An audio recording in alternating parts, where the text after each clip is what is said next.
네, 오늘 잘 오셨습니다. 오늘 정말 댕기어를 뚫고 주님께서 이 야고보서 말씀을 허락하여 주셨는데 진정으로 우리에게 주시는 그 메시지가 무엇인지 우리를 어떻게 또 주님께서 영적으로 놀랍게 또 이렇게 살리실지를 기대하는 마음으로 함께 참여하시면 너무 좋을 것 같습니다. 여러분들의 기도로 잘 회복해서 이렇게 자리에 설 수 있게 된 것이 너무나 큰 기쁨이고 감사이고 정말 주님께 올려드릴 저의 고백이다 싶습니다. 오늘 야고보서 첫 번째 시간 우리가 함께 갖도록 하겠습니다. 총 3주 동안 우리 야고보서 말씀을 우리가 함께 배울 텐데요. 오늘 첫 번째 시간은 야고보서는 도대체 어떤 성경일까? 우리가 아주 개요를 잘 정리하고 야고보 저자가 우리에게 전하는 것이 무엇인지 또 우리에게 주는 메시지가 무엇인지 우리가 어떻게 이 말씀을 가지고 실천하며 살아야 되는지를 분명히 깨닫는 시간 되었으면 좋겠습니다. 우리 함께 말씀 읽도록 하겠습니다. 오늘의 본문 야고보서 1장 25절입니다. 우리 한 절 말씀 함께 읽겠습니다. 시작. 자유롭게 하는 온전한 율법을 들여다보고 있는 자는 듣고 잊어버리는 자가 아니요 실천하는 자니 이 사람은 그 행하는 일에 복을 받으리라. 아멘. 하나님의 말씀입니다. 야고보서는 제가 이렇게 준비를 하다 보니까 굉장히 재밌는 성경이었어요. 많이 이렇게 이슈를 가지고 있고 또 논쟁도 가지고 있고 또 그 안에 담겨진 우리에게 이 실천 행하라 하는 그런 부분을 아주 강조하고 있는 그런 좀 다른 서신들과는 다른 성경들과는 조금 맥락을 달리하는 그런 좀 또 특별한 성경입니다. 이 야고보서를 우리가 함께 다루게 될 텐데요. 우리가 가장 먼저는 이 질문 세 가지를 좀 머릿속에 넣고 야고보서에 함께 참여하시면 좋을 것 같아요. 세 가지 질문이 있습니다. 첫 번째, 나는 행함이 있는 신앙생활을 하고 있는가? 이거 첫 번째 질문입니다. 지금 스스로에게 좀 물어보세요. 나는 행함이 있는 신앙생활을 하고 있는가? 두 번째, 하나님과 세상, 나는 어디에 속해 있는가? 자, 양다리가 생각이 나죠. 여기서 잘 항상 양다리. 자, 하나님과 세상, 난 어디에 속해 있는가? 자, 3번입니다. 나는 온전한 사람인가? 자, 온전한이 뭘까요, 여러분? 온전한. 부족함이 없는 거예요. 온전하다. 부족함이 없다. 나는 부족함이 없는 사람일까? 온전한 사람인가? 이것에 대한 질문을 여러분들이 좀 가지시고 함께 참여하시면 좋겠습니다. 야고보서는 제가 조금 전에도 말씀을 좀 드렸지만 다른 서신들과는 조금 다른 성격을 많이 갖고 있다고 했어요. 특징들이 좀 있습니다. 그래서 야고보서를 둘러싼 논쟁이 굉장히 많이 좀 있었어요. 이 야고보서를 보게 되면 우리가 믿음으로 구원을 받는다라는 아주 많은 바울 서신들을 통해서 우리가 믿음으로 구원을 받는구나, 믿음이 중요하구나 이렇게 여겼었는데 이 야고보서를 들어와 보니까 실천해라, 행하라, 이것을 지켜라, 이렇게 하지 말아라, 이런 율법적이고 굉장히 윤리적인 그런 가르침들이 굉장히 많이 나옵니다. 그래서 이 야고보서를 둘러싼 논쟁이 굉장히 초기 우리 기독교 교회 때부터 있었던 문제가 이 야고보서에 가지고 있는 아주 한 가지 문제가 좀 있었어요. 우리가 이 논쟁을 먼저 좀 살펴보고 그 다음 스텝으로 넘어가면 좋겠습니다. 야고보서는 신약 성경에서 이 바울이 쓴 서신들을 제외하고 또 복음서를 제외하고 사도행전을 제외하고 나머지 다른 서신들을 가리키는 이 공동 서신, 일반 서신이라고 일컫는 첫 번째 성경이 이 야고보서입니다. 야고보서를 비롯한 이 일반 서신들은 바울 서신을 제외한 서신이에요. 기독교의 사상을 형성하는 데는 아주 큰 역할을 감당하지 못했어요. 반면에 좀 여러 가지 문제점을 가지고 계속해서 발전을 좀 해왔습니다. 바울의 서신들의 좀 그늘에 가려져서 이 서신은 좀 정경에서 빼자, 성경에서 빼도 될 것 같다, 이런 좀 위치에 있었던 서신들이 좀 일반 서신인데 그중에 대표 서신이 바로 야고보서입니다. 많은 좀 시련을 당한 책이라고 해요. 야고보서 굉장히 많은 시련을 당했고 오늘 함께 읽어보시면서 야고보서가 사실 이런 메시지를 갖고 있는데 이런 오해를 받았구나 하는 부분들을 좀 함께 보면 좋겠습니다. 자, 그럼 야고보서가 어떤 시련을 당했고 뭐가 문제시 되었느냐? 이 짧은 서신 5장으로 이루어진 아주 짧은 서신입니다. 야고보서를 둘러싼 논쟁은 주로 두 가지가 있었어요. 첫 번째는 이 저자로 여겨지는 이 야고보에 대한 사도적 권위가 있는 거냐, 누구냐, 야고보 맞냐, 저자가 도대체 누구냐, 이런 부분들이 굉장히 화두로 다뤄지면서 첫 번째 문제로 이제 이것을 정경에 넣어야 되냐 말아야 되나, 이것이 바로 첫 번째 문제였습니다. 저자에 대한 사도적 권위의 문제가 있었어요. 그리고 두 번째는 이제 우리가 오늘 주 내용으로 다루게 될 이제 종교개혁 당시 믿음으로 구원을 받는다라는 이 이신칭의론과의 대립이었습니다. 왜냐하면 이 야고보서 안에는 마치 행함으로 구원을 받는다라는 어떤 그런 모습으로 보여지는 구절들이 굉장히 많이 나와요. 이것도 행하고 저것도 행하고 이것도 하고 저것도 하고 마치 행해야 구원을 받는다라는 그런 구절들이 굉장히 많이 나오기 때문에 그 이신칭의 사상, 믿음으로 구원을 받는다, 이것과 굉장히 큰 마찰을 빚었습니다. 물론 우리 오늘날의 교회에서는 이 야고보서를 성경 속에 정경으로 인정하는 것에 대해서 전혀 문제는 이제는 없습니다. 큰 의의는 없습니다. 하지만 초대교회 이후로 이 바울 사도는 이신칭에 대해서 이야기를 하는데 우리는 믿음으로 구원을 받는다. 그런데 마치 야고보서는 상반된 것과 같이 아니다, 우리는 행위로 구원을 받는다, 이행칭의를 말하는 것으로 이해를 좀 많이 했었기 때문에 늘 문제가 좀 되었던 성경이 바로 야고보서입니다.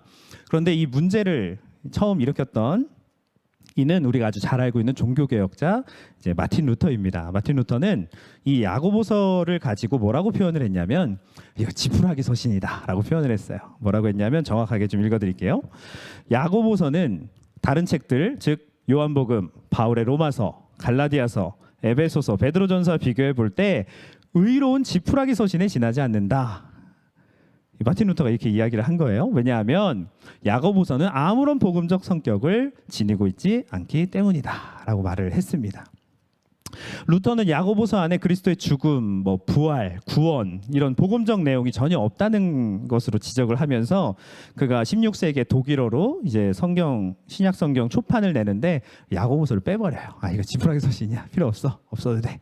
이렇게 마틴 루터가 이 일을 시작으로 이 평가로 인해서 야고보서가 굉장히 큰 이제 어려움과 고난과 핍박을 당하게 되는 것이죠. 정경으로 포함되는 데 있어서. 그러나 이 문제는 단순히 그냥 마틴 루터가 그렇게 했기 때문에 시작된 것이 아니라 한 가지 좀 오해에서 시작이 된 겁니다. 바울의 많은 서신들과 이 야고보서를 동일한 시선, 동일한 관점, 동일한 상황, 동일한 눈으로 봤기 때문에 이런 좀 문제가 생겼던 겁니다. 우리가 바울의 서신들과 또 야고보서를 이렇게 따로 볼 때에 우리는 좀 차이점을 먼저 알아야 돼요. 이게 왜 어떤 차이를 가지고 있고 어떤 상황 속에서 이 두 서신이 기록이 됐고 이 저자들은 누구에게 이것을 쓰고 있는지를 우리는 좀 분명히 알아야 된다는 것입니다.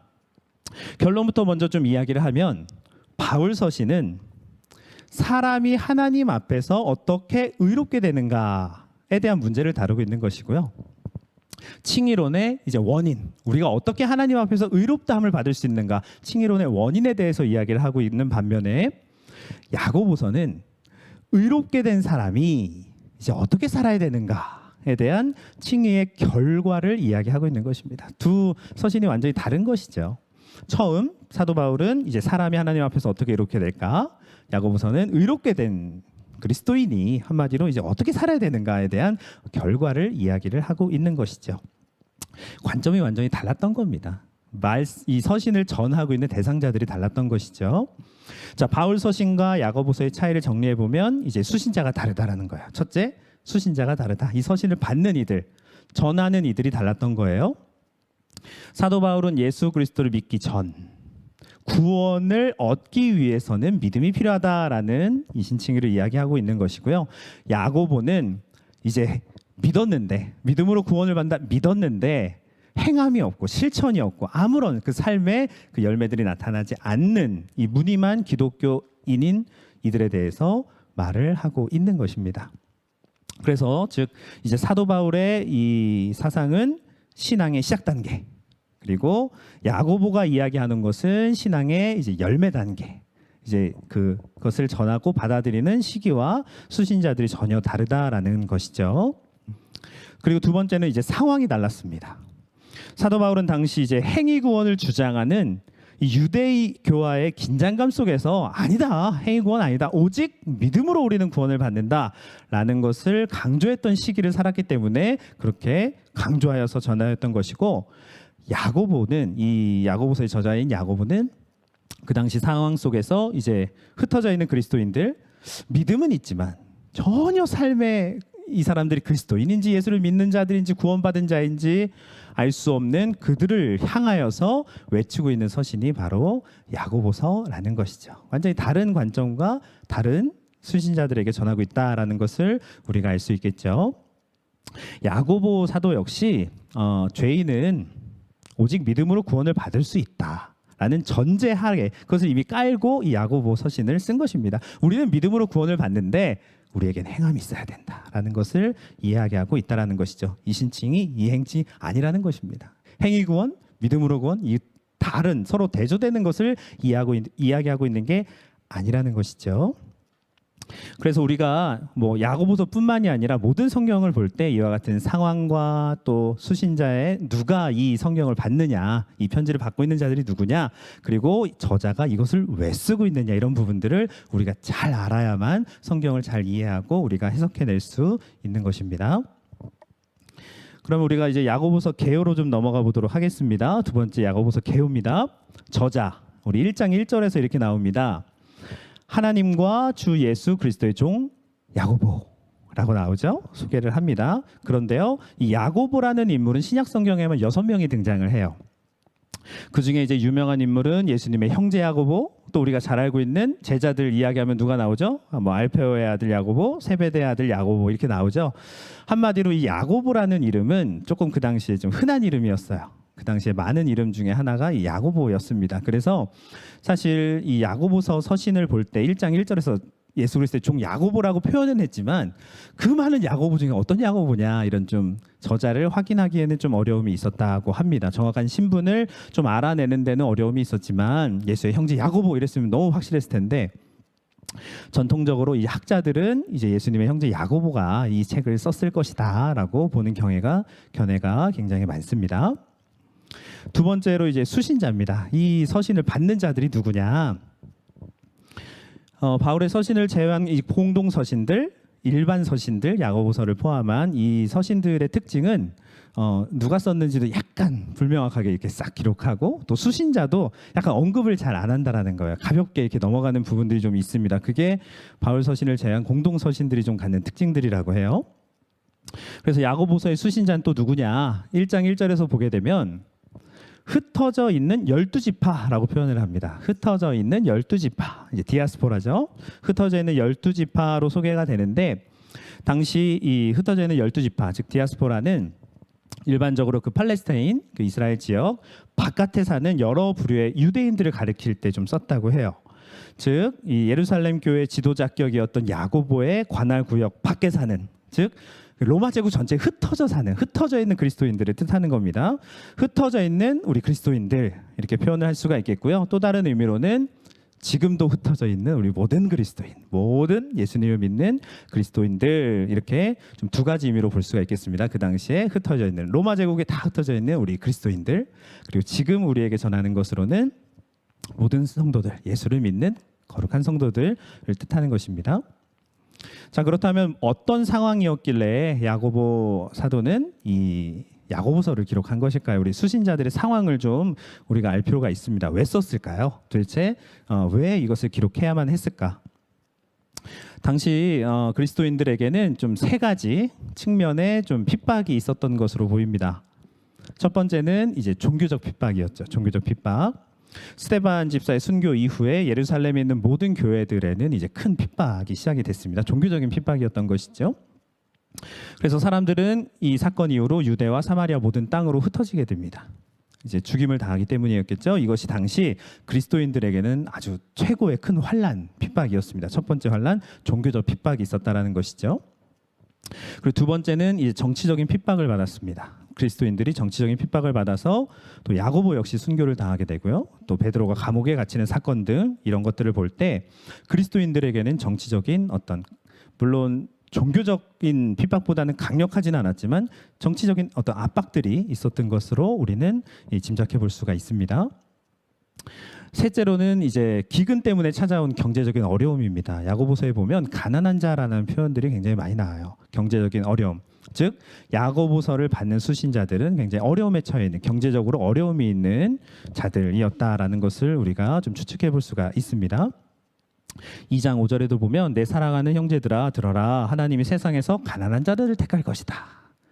부유한 자들에게 주는 메시지가 아니라 가난한 자들아 내 형제들아, 가난한 자들아 내 형제들아, 이런 표현들이 계속해서 나온다라는 것이죠. 이 수신자들의 상황이 이런 세 가지 핍박의 상황이 있었고요.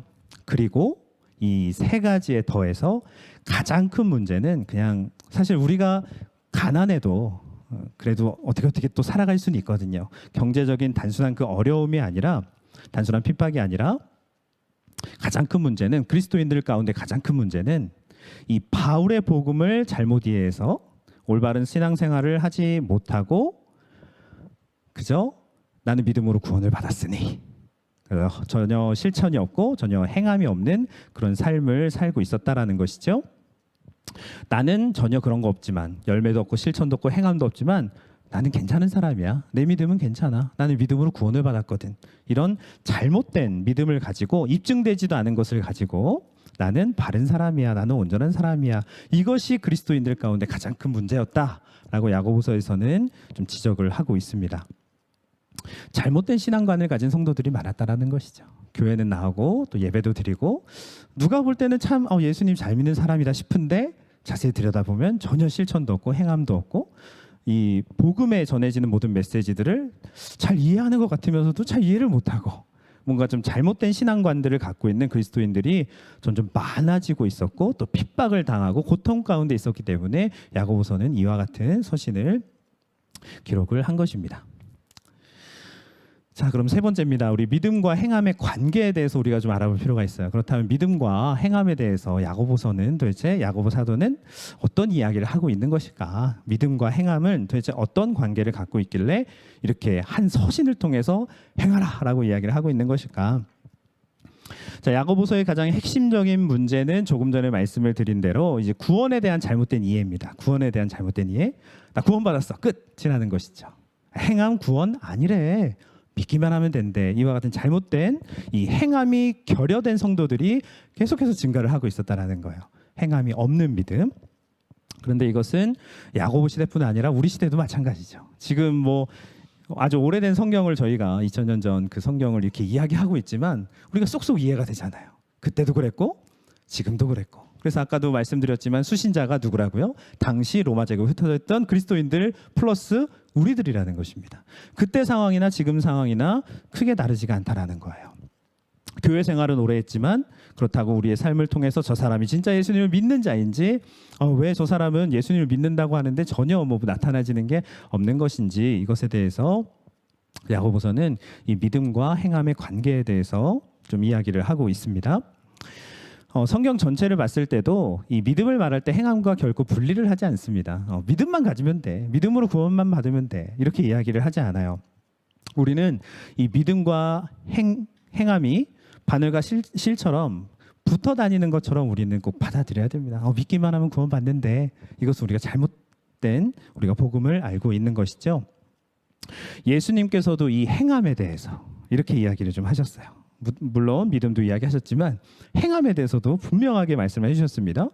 마태복음 5장 16절에 이같이 너희 빛을 사람 앞에 비치게 하라는 거죠. 저희로 너희 착한 행실을 보고 하늘에 계신 너희 아버지께 영광을 돌리게 하라. 너희의 행실을 보게 해서 영광을 돌리게 하라. 또 마태복음 7장 20절에 그의 열매로 그들을 알리라. 열매로 알겠다라고 예수님께서 말씀하셨습니다. 또 마태복음 7장 21절에 나더러 주여 주여 하는 자마다 다 천국에 들어갈 거 아니요 다만 하늘에 계신 내 아버지의 뜻대로, 여기 나오죠, 행하는 자라야 들어가리라. 이것은 예수님께서 하신 말씀입니다. 행함을 결코 떨어뜨려 놓지 않아요. 믿음만 강조하고 있지 않습니다. 성경에서도. 자, 우리가 오해하지 않고 이 말씀을 받아야 하는 것, 예수님께서도 행함을 강조하시는구나, 우리는 행위로 구원을 받아야 되는구나, 행함으로 상급을 쌓아야 되는구나, 그거 얘기 절대 아닙니다. 행위 구원을 말씀하시는 것이 아니라 믿음과 행위는 함께 간다라는 것을 말씀하고 계시는 것입니다. 그래서 구원받은 자는 그 구원의 표가 나타난다라는 것을 말씀하고 계신 것이죠. 그래서 야고보 사도도 이에 대해서 2장 2절에서 이와 같은 말씀을 전합니다. 믿음이 그의 행함과 함께 일하고 행함으로 믿음이 온전케 되었다. 믿음 때문에 행함이 일했고 그 행함 때문에 그의 믿음이 또 온전하게 되었다. 야고보서의 핵심되는 단어가 다 나왔습니다. 믿음, 행함, 온전함 다 나왔어요. 여러분들의 그 믿음으로 온전한 행함이 나올 것이고요. 그 행함, 온전한 행함 때문에 여러분들의 믿음은 또 온전하게 될 것입니다. 라고 야고보 사도는 우리에게 이야기하고 있는 것입니다. 절대 상급을 선한 행실을 통해서 쌓아라. 우리 항상 그런 이야기 많이 하죠. 나 이거 해서 하늘에 쌓을래요. 이런 이야기 많이 하지만 물론 우리에게 그것은 자연스럽게 나와야 된다는 것이죠. 쌓기 위해서 하는 것이 아니라 가기 위해서 쌓는 것이 아니라 우리에게는 믿음과 행함이 동시에 가야 된다는 것입니다.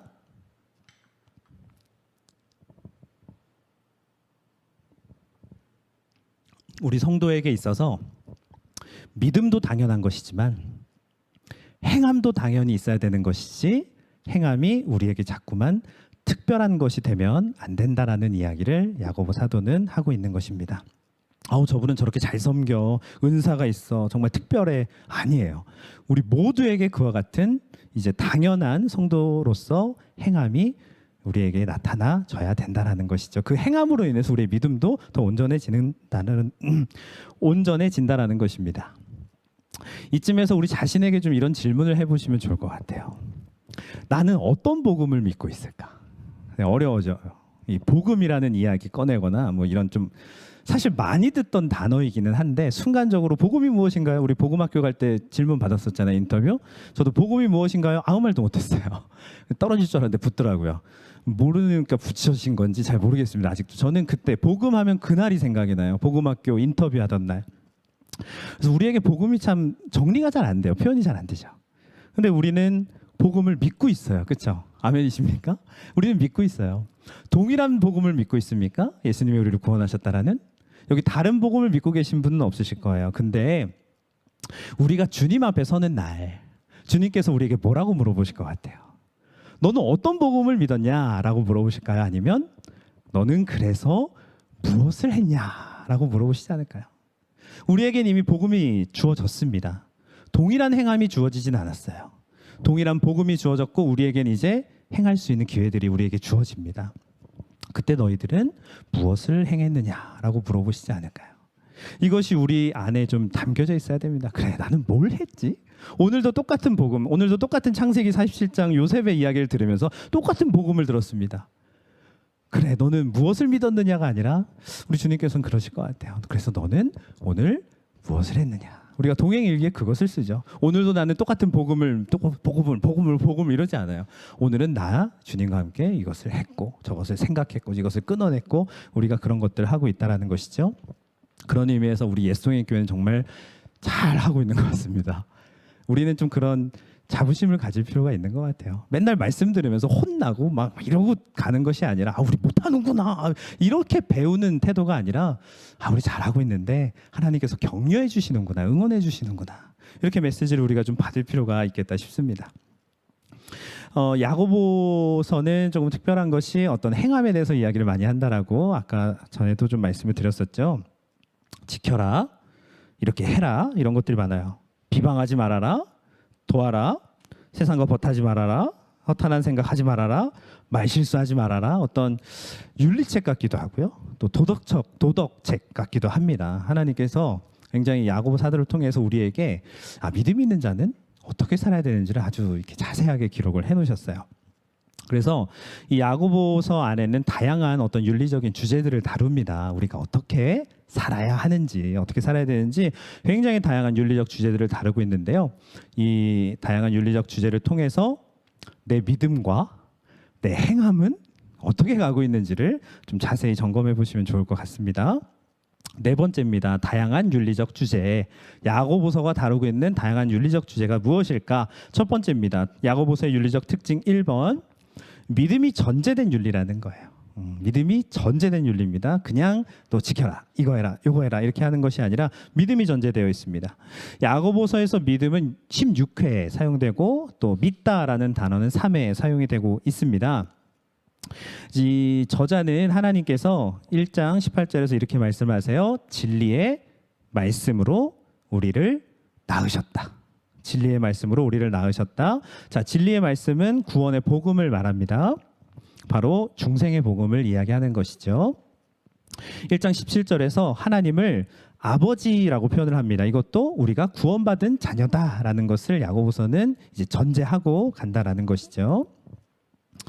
자, 야고보는 결코 우리가 이 선한 행위 또 윤리적 삶이 우리를 구원한다고 말하지 않는 것을 이렇게 여차 강조를 하게 되면서 우리는 하나님의 진리의 말씀 곧 복음으로 우리를 낳은 우리는 그런 존재이기 때문에 우리는 구원을 얻은 것입니다. 우리는 믿음으로 구원을 얻은 것입니다. 라고 이 중생의 복음을 믿는 자들에게 이미 믿고 있는 자들을 전제하고 이 서신을 전달하고 있다는 것이죠. 아무것도 모르는 자들에게 전하고 있는 서신이 아니에요. 아무것도 모르는 자들에게 이렇게 사십시오 하는 게 아니에요.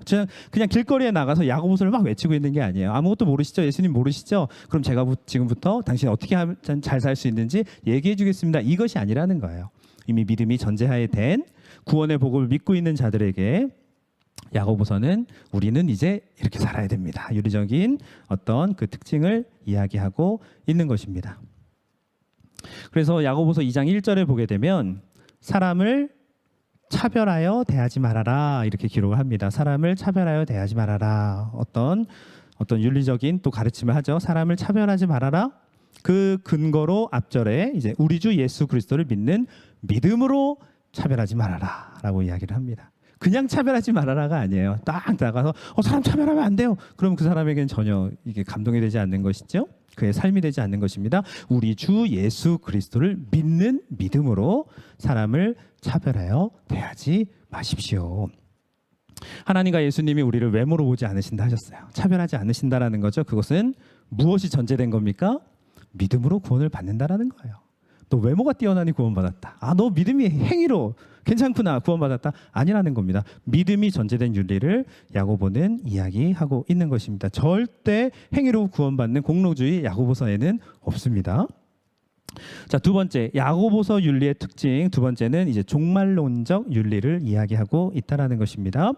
야고보서의 윤리는 종말론이 이제 좀 근거가 되고 있어요. 신학적인 근거로 바탕이 되어져 있습니다. 그래서 야고보서 5장 앞부분 1절에서 6절을 보면 이 저자는 부한 자들 가난한 자에 상반된 거죠. 부한 자들에게 장차 임할 심판을 아주 강렬하게 묘사를 좀 하고 있습니다. 부자들의 재산 목록인 재물, 옷, 금, 은 이미 썩어버렸다라고 표현을 해요. 이미 썩어버렸다. 종말이 임박할 것이다. 그건 이미 썩어버린 것이다. 그것에 매이지 말아라. 이렇게 5장에서 표현을 하고 있습니다. 곧 임할 심판을 야고보서는 표현을 하고 있다는 것이죠. 종말론적 윤리사상이 야고보서의 특징입니다. 또 억압받고 또 착취당하고 또 고난 가운데 있는 이들에게는 또 마음을 굳게 먹고 끝까지 참으라라는 이 단어를 반복하여 권면하는데 이것은 아주 임박했다라는 표현을 여기서 하고 있는 것이죠. 조금만 더 참아라. 조금만 더 견뎌라. 이것은 종말론의 특징입니다. 이 소망만이 우리의 지금 이 억울함과 고난을 이겨낼 수가 있다라고 말하면서 야고보 사도는 5장에서 욥의 이야기를 제시를 하면서 힘내라. 하나님은 갚으신다. 이 고난은 지나간다. 하나님의 심판이 가까이 왔다라고 이야기하는 것이죠. 야고보서 1장 9절에서 10절을 보게 되면 이 종말론적 이 역전 사상도 이 야고보서는 이야기를 합니다. 가난한 자와 부자가 종말에 그 상황이 이제 바뀌게 될 것이라는 표현을 하고 있는 것이죠. 시험을 참는 자는 복이 있도다. 주께서 자기를 사랑하는 자들에게 약속하신 생명의 면류관을 얻게 될 것이다. 조금만 더 참자. 이것이 종말론적 윤리사상이라는 것이죠.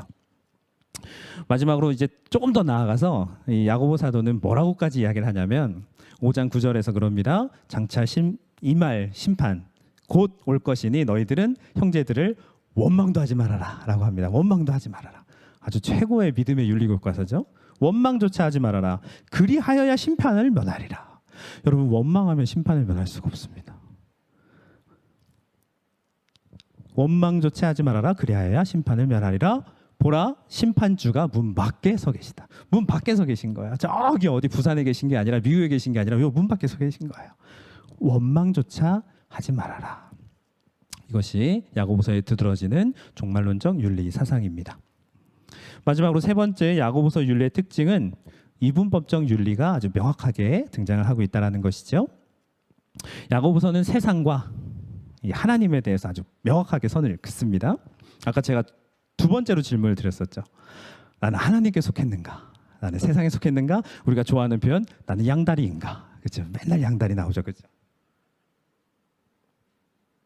근데 아무리 목욕탕을 가봐도 뜨거운 물하고 냉탕하고 이렇게 양다리 걸치고 있는 사람은 없더라고요. 근데 우리는 그것을 해요.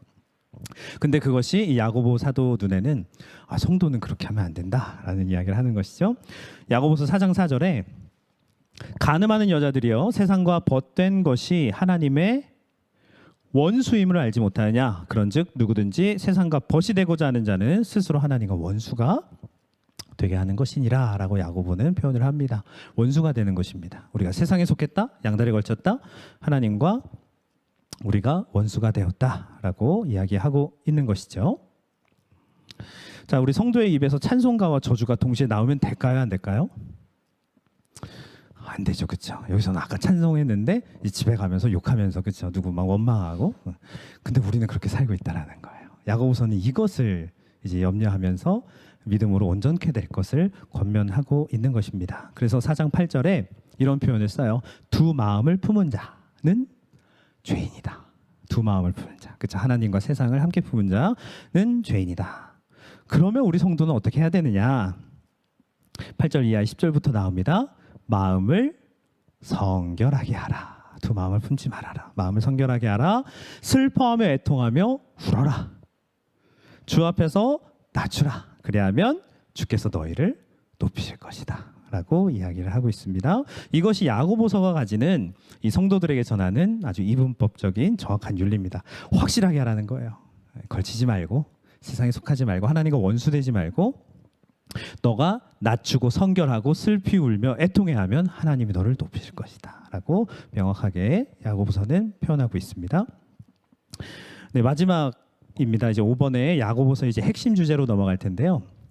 자, 야고보서는 이제 더 이상 행위 구원이 아니라는 것을 여러분들이 이제 아시겠죠? 야고보서의 핵심 주제는 행위 구원이 아닙니다. 행위로 구원을 받는다. 이제 더 이상 그렇게 아실 필요는 없어요. 야고보서의 핵심 주제는 온전함입니다. 제가 아까 온전함이 뭐라 그랬죠? 부족함이 없는 거.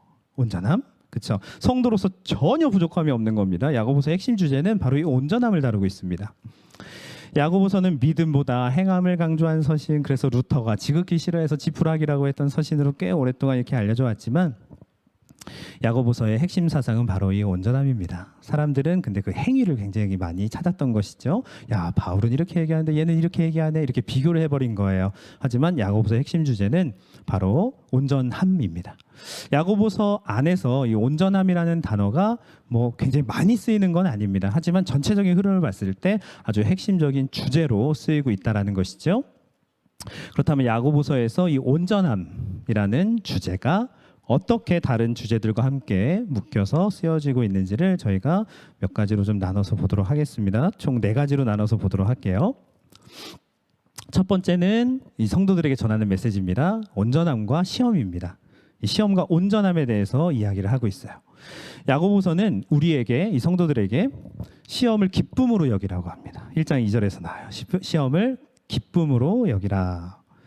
베드로 사도 역시 시험을 인하여 잠깐 근심하게 되지 않을 수 없었으나 오히려 크게 기뻐하도다. 기뻐한다라고 합니다. 도대체 왜 시험을 기뻐할 수 있을까요? 우리에게 시험이 기쁩니까? 기쁘지 않아요. 근데 왜 기뻐할 수 있을까요? 바로 시험은 우리에게 유익을 가져다 주기 때문이죠. 우리에게 유익을 결국 가져다 주기 때문입니다. 물론 시험이 왔다. 그래서 시험 왔네? 그럼 자동으로 그렇다고 해서 유익을 만들어내지는 않습니다.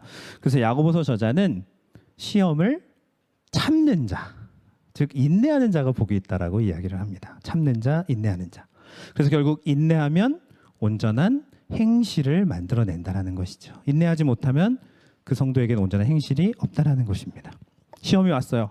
왔으니까 복 아닙니다. 그것을 인내하고 참는 자에게 그 시련을 통해서 온전함이 찾아온다라는 것이죠. 그의 믿음이 인내할 수 있는 믿음이면 온전함의 믿음으로 갈 수가 있다라는 것입니다. 그래서 이 야고보 사도는 아브라함의 이야기를 2장 21절에서 이야기를 합니다. 아브라함의 그 행위. 조상 아브라함이 그 아들을 이삭을 제단 바칠 때 행함으로 의롭다 함을 받은 것이 아니냐는 얘기가 아니에요. 그는 행함으로 의롭다 함을 받았다는 얘기예요. 그는 행함으로 의롭다 하심을 받았다. 네가 볼 때 믿음이 그의 행함과 함께 일하고 행함으로 그의 믿음이 온전해졌다. 아브라함의 이야기를 꺼냅니다. 아브라함의 믿음이 행함으로 온전하게 되었다라고 말하고 있는 것이죠. 믿음의 시련, 이 믿음의 시험이 우리를 찾아왔을 때 이것을 우리가 견뎌내면 어떻게 될까요? 우리는 온전해지고 또 구비하여서 조금도 부족함이 없게 된다라는 것이죠. 이것이 야고보서 1장 4절에서 나옵니다. 인내를 온전히 이루어라. 이는 너희로 온전하고 구비하여 조금도 부족함이 없게 하려 함이라. 시험이 왜 온다고요? 온전하게 되기 위해서, 조금도 부족함이 없게 하기 위해서 우리에게 시험을 주신다라는 것이죠. 우리의 온전함을 위해서 시험이 찾아온다라는 것입니다. 여러분들 시험이 찾아와요. 그렇죠? 시험이 늘 찾아오면 우리는 이 온전함을 기대하면서 인내하고 참을 수 있는 성도가 되어야 된다라는 것이죠. 자, 온전함에 대한 두 번째 이야기입니다. 하나님이 주시는 선물은 온전하다라는 거예요. 야고보서에서 이야기하는 이 온전함이라는 것은 하나님이 우리에게 주실 그 선물, 그것은 온전한 것이라는 것입니다. 누군가 선물 준다 그랬는데 그 안에 이거 꽝일 수도 있고 땡일 수도 있어. 저희 하이 딸이 요즘 뽑기를 그렇게 좋아해요. 그럼 뽑기 그림하고 항상 돌리면 이상한 엉뚱한 게 나와요. 뭐 도깨비 인형을 가져왔더라고요. 그래서 하이 이거 뭐야, 왜 샀어? 그랬더니 뽑기에서 나왔대요. 그래서 아빠 바꿔달래요. 아빠는 사장님이 아니라서 못 바꾼다. 지난번에 또 무당벌레가 나왔대요. 제일 싫었는데 무당벌레가 나왔다는 거예요. 그럼 제가 어떻게 알아요? 온전하지 않은 뽑기입니다. 뽑기예요. 랜덤 아닙니까? 도박이에요. 저희 딸이 벌써 도박을 깨닫고 있어요. 빨리 끊어내야 되는데. 그런데 하나님이 주시는 선물은 온전하다라는 거예요. 내 손에 쥐어진다라는 것이죠. 그것이 1장 5절에서 6절에 나옵니다. 하나님은 믿음의 시련을 당한 자가 믿음으로 지혜를 구하면 어떻게 주신다? 적당히 주신다? 아니요. 후히 주신다라고 표현합니다. 그리고 1장 12절에서는 시련을 견뎌낸 자에게는 뭐가 주어진다고요? 최고의 상이죠. 생명의 면류관. 생명의 면류관. 또 2장 5절에서는 하나님은 가난한 자를 택하셔서 믿음에 부요하게 하신다라고 했습니다. 여기서 이제 가난이라는 것은 단순한 그냥 경제적인 가난을 뜻하는 게 아닙니다. 하나님 앞에서 겸손한 자, 하나님 앞에서 무릎 꿇을 수 있는 자라는 것을 이야기하는 것이죠. 그 가난한 자를 택해서 믿음의 부자가 되는 것입니다. 야, 믿음 부자 얼마나 좋을까요? 그렇죠? 하나님의 선물은 온전합니다. 그리고 그에 반대되는 하나님께서는 딱 이분법적인 그것을 또 보여주시는데요. 2장 6절에서 9절에 가난한 자 업신여기고 억압하는 부자들은 심판을 받게 될 것이다 라고 또 분명히 말씀하십니다. 그냥 선물만 주시겠다라는 게 아니죠. 온전하지 못한 자는 이 선물을 받을 수가 없는 것입니다. 하나님은 교만한 자를 물리치고 겸손한 자에게 은혜를 주며 높이실 것입니다. 하나님은 높이시는 분이에요. 겸손한 자에게, 또 가난한 자를 돕는 자에게, 시험을 견뎌낸 자에게. 그래서 1장 17절에 따르면 하나님의 성도에게 주시는 것은 저희가 굉장히 좋아하는 단어들이 나와요. 각양 좋은 은사와 온전한 선물. 그렇죠. 뽑기 돌렸을 때 원하는 게 나온 거예요. 그 이상의 것이 나온 거예요. 계속 나오는 거예요. 뽑기 한 번 돌렸는데 뽑기 안에 있는 게 다 나오는 거예요. 각양 좋은 은사와 온전한 선물을 하나님께 받을 수가 있다는 것이죠. 세 번째입니다. 자, 온전하게 하는 것 어떻게 또 표현이 되고 있느냐? 온전함, 자유하게 하는 온전한 율법에 대해서 이야기를 하고 있습니다. 우리를 자유하게 하는 온전한 율법. 1장 25절을 보게 되면 자유롭게 하는 온전한 율법을 들여다보고 있는 자는 듣고 잊어버리는 자가 아니다. 실천하는 자다. 우리를 자유롭게 하는 온전한 율법. 자, 그게 뭘까요? 실천하는 자니 이 사람은 그 행하는 일에 복을 받으리라. 이런 이제 단어, 이 문장만 그냥 보게 되면, 야고보서 이해 없이 이 문장만 보게 되면 이제 우리가 이제 행위 구원에 빠지게 된다는 것이죠. 야, 복 받는데 우리가 좋아하는 복 나왔죠, 그렇죠? 야, 율법 들여다보고 잊어버리지 마, 실천해, 까먹지 마, 너 외워, 막 이렇게 되는 거예요. 우리가 이해가 정말 그래서 중요합니다. 야고보서에서 말하는 이 온전함이라는 것은 바로 이 온전한 율법을 실천하는 거예요. 엉뚱한 거 실천하는 거 아닙니다. 온전한 율법을 실천하는 건데요. 바로 그 온전한 율법은 예수님의 의해서 온전해진 율법이 우리에게 주어져 있는 것이죠. 마태복음을 보게 되면 이제 산상수훈, 예수님이 우리에게 허락하신 온전한 율법입니다. 지금 우리가 다 비교해 볼 수는 없지만 야고보서의 많은 구절들이 산상수훈과 이렇게 대조가 됩니다. 아주 정확하게 연결이 돼요. 누가 베꼈는지 모르겠어요. 야고보가 베꼈는지 마태가 베꼈는지는 모르겠지만 완벽하게 대칭 구조로 그것이 되어져 있습니다. 마태복음 5장 48절을 보게 되면 그러므로 하늘에 계신 너희 아버지의 온전하심과 같이 너희도 온전하라. 똑같은 이야기를 하고 있죠. 그래서 예수님은 결국 산상수훈을 통해서 그의 제자들에게 말씀하신 겁니다. 행해라. 그렇죠? 마태복음 5장 20절. 너희 의가 서기관과 바리새인보다 더 낫지 못하면 결코 천국에 들어가지 못할 것이다. 여기서 항상 우리가 어려워하는 건 너희 의예요. 너희 의. 우리 복음 들으면 또 멍해지는 것처럼 너희 의 뭘까요? 이러면은 우리 또 신발 던져서 맞추고 싶지. 너희가 뭔지를 맞추기가 되게 어려워요. 근데 너희란 적극적인 행함, 즉 이 마태가 말한 너희란 예수님의 가르침을 적극적으로 행하는 거예요. 너희가 서기관과 바리새인보다 낫지 못하면이라는 것은 너희의 그 행하는 모습, 너희의 예수님의 말씀을 따르고 실천하는 것이 그보다 앞서지 못하면 너희는 못 들어간다. 그들과 똑같다라는 것이죠. 예수님께서는 믿음으로 인한 그 행함을 예수님께서도 동일하게 말씀하고 계신 것입니다. 적극적으로 하라는 것입니다. 적극적으로 실천해라. 더 낫지 않으면 너희들은 못 들어간다. 원수를 사랑해라. 내 이웃을 사랑해라. 베풀어라. 왼손이 하는 것을 오른손이 모르게 해라. 다 해야 된다라는 것이죠. 그걸 하지 못하면 너희는 서기관하고 바리새인하고 결국 다를 것이 없다라는 것입니다. 여기서 말하는 이 의는 선택사항이 아니에요. 오늘은 원수를 사랑해 볼까? 아니에요. 선택 아닙니다. 필수인 것입니다. 필수. 왜? 더 낫지 못하면 천국에 들어가지 못할 의이기 때문이에요. 우리를 자유하게 하는 온전한 율법인 예수 그리스도의 가르침, 이것을 실천해야 된다라는 것이 야고보서의 가르침입니다. 온전한 성도. 자, 마지막 네 번째입니다. 그렇다면 야고보 사도는 온전함과 의인을 도대체 어떻게 표현을 하고 있을까?